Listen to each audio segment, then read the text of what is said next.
color infrared photography was developed as a camouflage detection film during the Second World War. Now, the film is designed to record the reflected energy as red, and this is why on color infrared film you'll see that vegetation, trees or grasses and so on show up as red. And simply insert it in these four areas here on this slide. Gary North is chief of the Earth Resources Observation System at NASA's Space Technology Laboratories near New Orleans.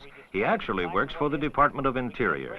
Several other federal and state agencies make use of the big NASA facility where moon rocket engines were tested during Project Apollo. Gary North spends a lot of his time showing city planners, conservationists, engineers, and farmers how to read and acquire Landsat satellite pictures.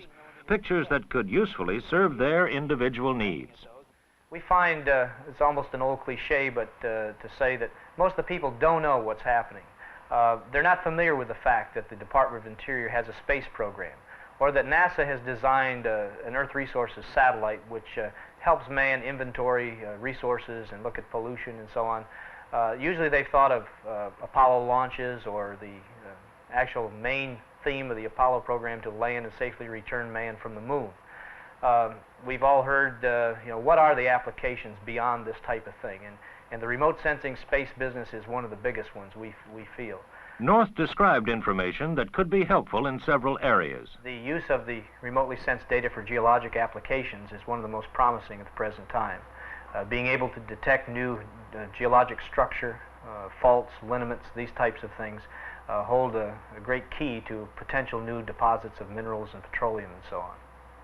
Geographic applications usually take the form of land use analysis. This is land use mapping and planning, or any basic natural resource inventory assessment program. And we find that with the satellite data that you can pretty well map such categories as agriculture, forestry, water, urban areas, in the field of snow monitoring, where the snow line is. And therefore, as it melts during the spring, maybe we can have a better idea of the amount of water that enters the ground and surface water systems. And just monitoring the surface extent of lakes and ponds, or an area like in South Florida, where water is very important to the wildlife, the Everglades National Park, and of course the human systems, Miami and so on, they must all draw off this type of thing, and we can watch this with the repetitive coverage. The Earth satellite data comes in four black and From mapping to monitoring rangelands and grasslands, two Landsats 570 miles out in space continuously survey our natural resources and return thousands of useful images that can be made quickly available from computer storage to anyone who needs them. Any of these scenes that you think might be of use to you.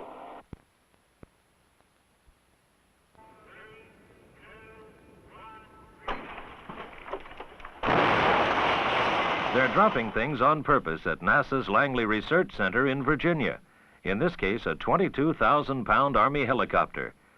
The big CH-47 helicopter had earlier been damaged by fire at the plant where it was manufactured, making it a good candidate for the crashworthiness test.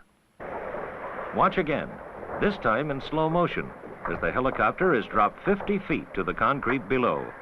The highly instrumented craft is being used in a cooperative test experiment with the U.S. Army to improve design and safety features of future helicopters.